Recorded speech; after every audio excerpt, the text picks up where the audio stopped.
Ovdje granice nisu mijenjane skoro 800 godina. A ljudi su mislili da je ovo kraj svijeta. Mislili smo mladi smo, možemo. Grad stariji od Rima, sravnjen u najvećem potresu u Europi. Sklatilo se oda po ured. Mauri, masoni, Benfika, šarene palače, dileri, uske ulice, studenti i relativno jeftine karte sa opasno kratkim presjedanjima. To je bilo lipo za vidjeti. Dobrodošli u Portugal.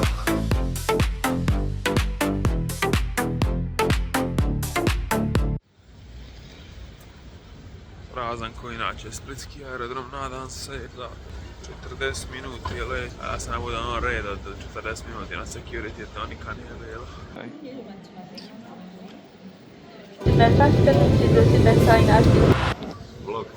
Vlog ništa, ovaj Toulouse ugodan grad. Za sad je sve dobro, mogli smo i ostati 5 dana ovdje. Ima muzej aviona i Airbus tu naš, ima zanimljivih stvari, bija bi dobar aeronautika video. Ali eto, na žalost ljubitelja toga stigli smo.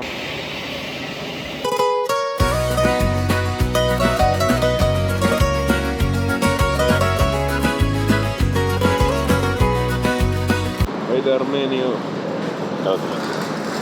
Prvo iznenađenje, nevjerojatno je vruće, bili smo krivo upućeni. Došli smo u Duge, zajeba nas je. Ovo mi izgleda kada je mogao biti neki centro, neki početak centra. Tu smo bili baš satreveni, Lisboa. ali čak i takvi nije to zaustavilo one dilere i tako da nam prilaze. Nakon trećeg pokušaja uvale travu ili haš. Četvrtog jedan je čak kokain nudio. A smo se oduprli tome i sad idemo lagano po Lisabonu. Evo ga, tradicionalna portugalska hrana, bakalar, pečene sardine i hobotnica. Evo ljudi, ovo je najpoznatiji tramvaj.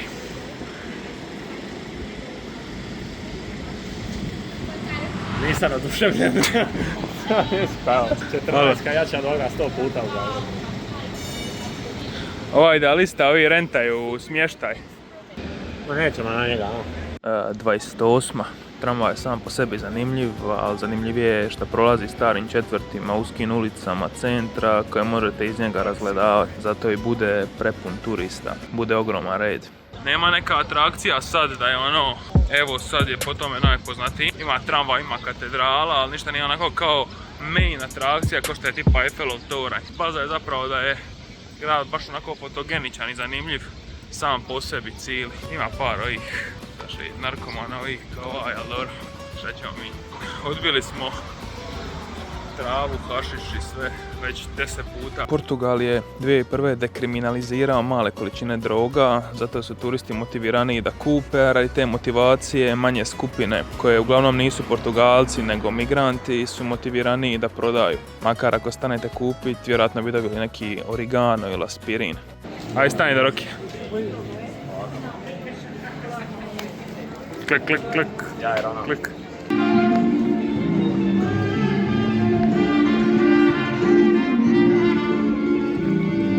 Ovaj Slavolok iza se zgradio nakon velikog potresa 1755, kad je Lisabon cijeli izgorio. Te je to smišno, a? Ti izmislio si godinu, nemaš pojma koji. Najveći potres u Europi, uzrokovao je tsunami, požare, a velik dio grada je bio uništen i mora se obnoviti.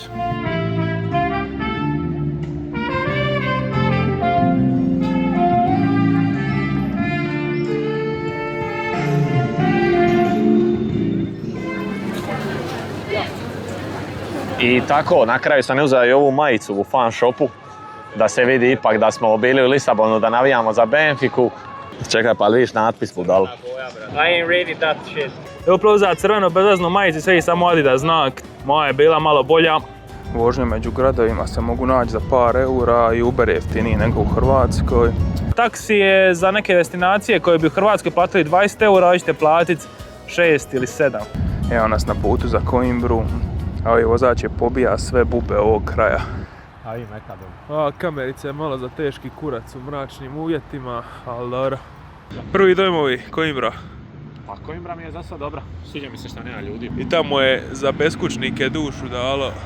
Ili idemo iz putiće? Ne, idemo ovamo, da. Jeben. Vidi ovo jebo. To će ti biti samo film. Pa da je ovdje groblje, jel tako? Ovo isto za narkomana, ali... Jesmo dobru reportažu danas snimili. Gdje spava? Fast food. Šta se bojiš ljutoga? Kurac, sraću krv govorim. Recimo no spicy sauce. Evo ga ljudi. Tom. Big meal experience, jedenje u parku. Mrkva, prženi luk, pomen, salata.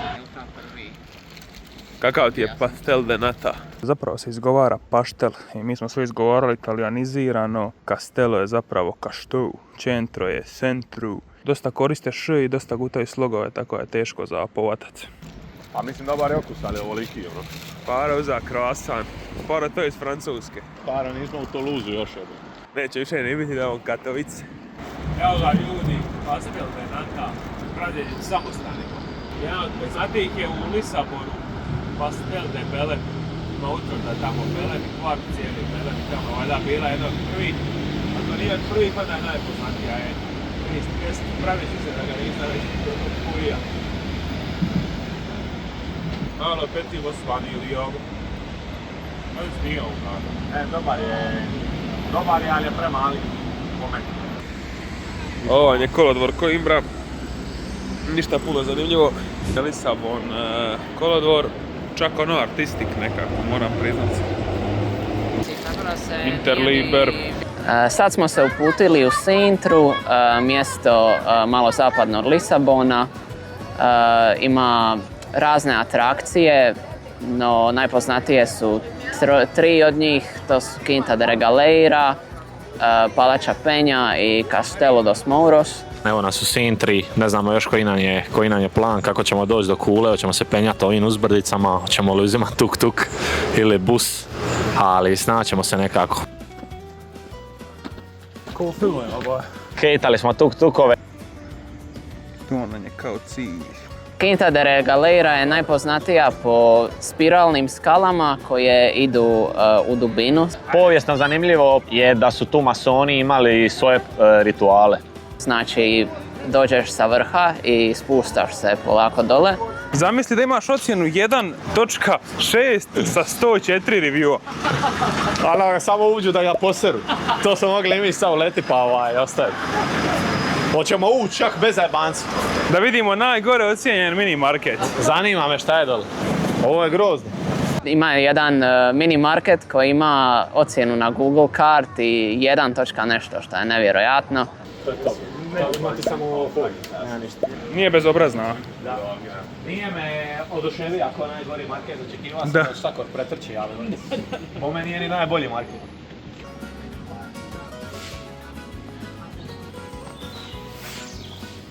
Ma para skipa. Šta kaj je dupe? Ma skip, brat. Brate, skipo, ja si pizzu, vidio si mini market, šta bi ti jebo? Ja sad skenom, ja mislim da ni ne radi, a vidio sam ja. Kako si para ovo organizirao? Ja sam da. Dakle, ipak nismo otišli u Quinta de Regaleiru jer smo došli prekasno u danu i sve karte su bile već zauzete. Će palača isto biti bukirana, vjerojatno. Brate, ja se palača plaća. Da, sve se plaća. Aj, skip. Imajte na umu da za Sintru treba platiti za sve te atrakcije. Brat tu stoji i prati ko će letiti. Ćemo glumiti da smo ušli unutra. Video sam sjetan. Rekli su da je zabranjeno snimanje. Pa moram reći, ispunila očekivanja, to je sve što ću reći. Splatilo se oda po ured. Zaboravili smo snimiti. Unutra se ne smije snimati. Isplati se, plati kartu.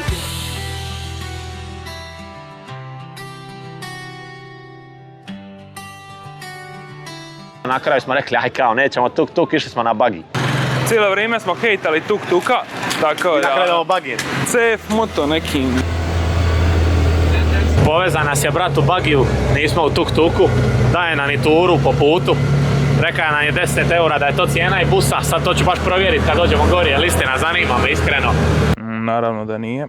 Jer ovo je puno bolje od busa, mislim, preteka ga i sve. Da. I džir mi je nekako, šta ja da. Ako stigne ove, možda dobije tuk.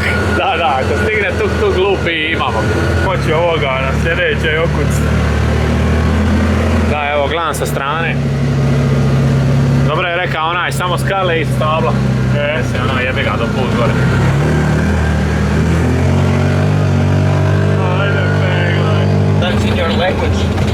like you're speaking Italian. I mean, there's some similarities. Yeah. Maybe not. Even on the accent. Yeah, the accent, not the language itself. Yeah, because we are from like southern part of Croatia, like Dalmatian part on the Adriatic coast, and we have some similarities because Italian influence on this area. One of the best parts of the gardens of the Pera Palace, okay? Yeah. This is like a small representation of the mountain itself. Džungletina baja. Čekaj da ga slikam sa džunglom. Da, mogli smo uzeti bus, a šta ćemo jebiga, sad smo bili smo udrili stativu s onim govnom i kartama. Brzo smo tili doći do ovdje i eto, uzeli smo bagi. Jebiga, bila je iskustva. Dobar je bagi baja. Dobar je bio bagi, preticali smo glupe tuk-tukove. Idemo na Aveiro mini golf. To idemo sigurno. Pozdrav Juka. Paras, to rugaš mini golf. Silo for storing grains and legumes. Šta je legumes? Ne smiješ ući, jel? Hoš prva? Čekaj mi upadne nešto doli, brate. Castello de Muros. Castello de Muros. I od tamo, kažem, je ta panorama, a tu se vidi baš lijep pogled, na uzvisini si. Meni nije uopće bilo ni sve jedno koja je to visina, jel? Svakako to se isplatilo baš vidjeti. Evo tamo onaj što smo tili. Gdje smo bili i bilo je baš dobro. Quinta de Regaleira.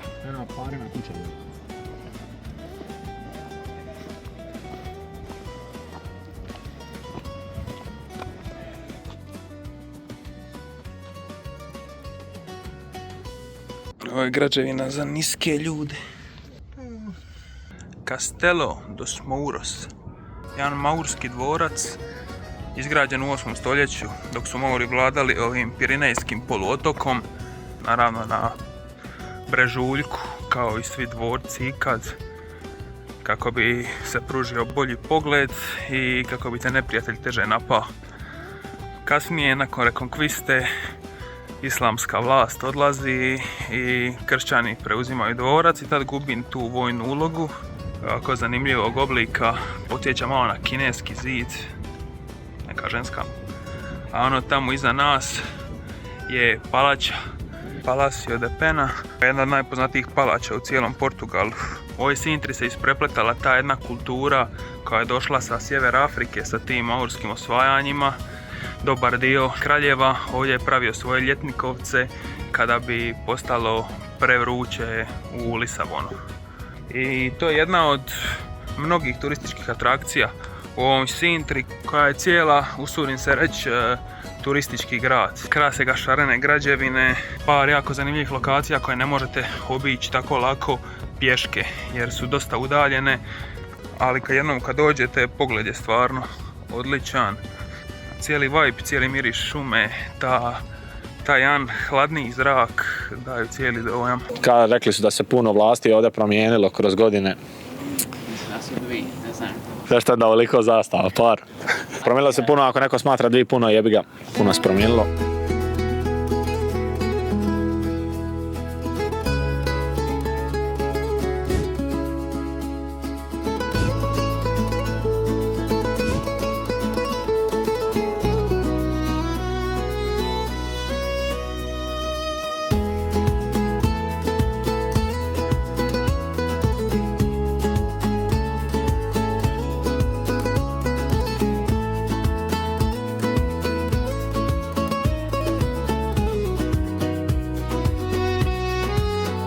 Nakon Sintre smo otišli do Cabo da Roca. To je stvarno bilo, to je bilo lijepo za vidjeti.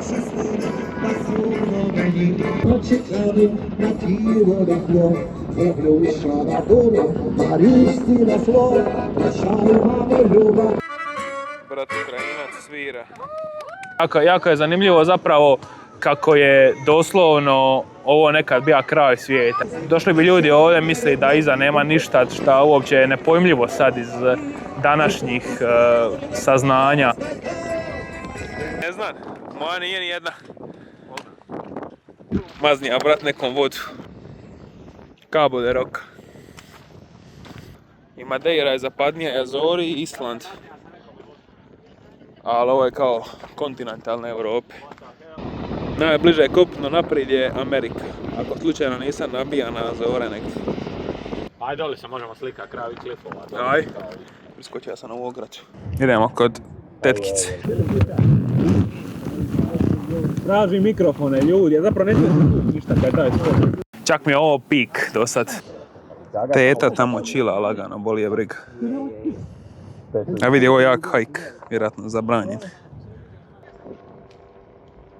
Evo nas ljudi na najzapadnijoj točci Europe. Ovo je Cabo de Roca, Portugal. Najzapadnija točka je kontinentalne Europe, jer zapadnije od ovoga su i Island i Madeira i Azori, a mi da su Azori zapravo najzapadnija točka. Baš je lijep pogled, jako zanimljiv svjetionik i tako jedan chill, umirujući vibe da je predobro.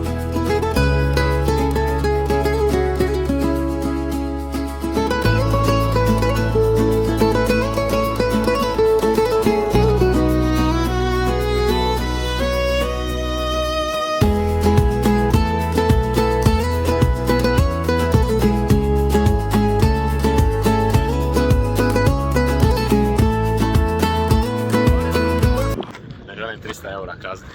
Kada je 300 eura, brate? Snimate oni avion, vidio sam. Lete cesnice neke gori. Snimih pa snimih. Jebote, kako su mali. Baš su mali ljudi, vidi ih iza, brate. Prati me cijeli Hogwarts. Pa peder. Kad imaju kape, su mi oni iz kanalizacije što izlaze.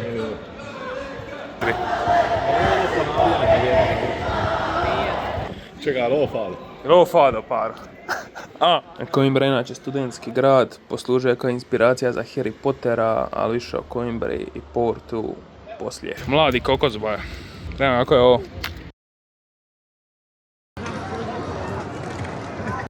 Karelos se sprema za maraton. Sus piše boja. Ima jedan Pizza Hut gdje je pizza 18 eura, ona obična. I ono, da je bar nije ni dobra, nego je mid. Pizza mi je najgori dio ovoga svega.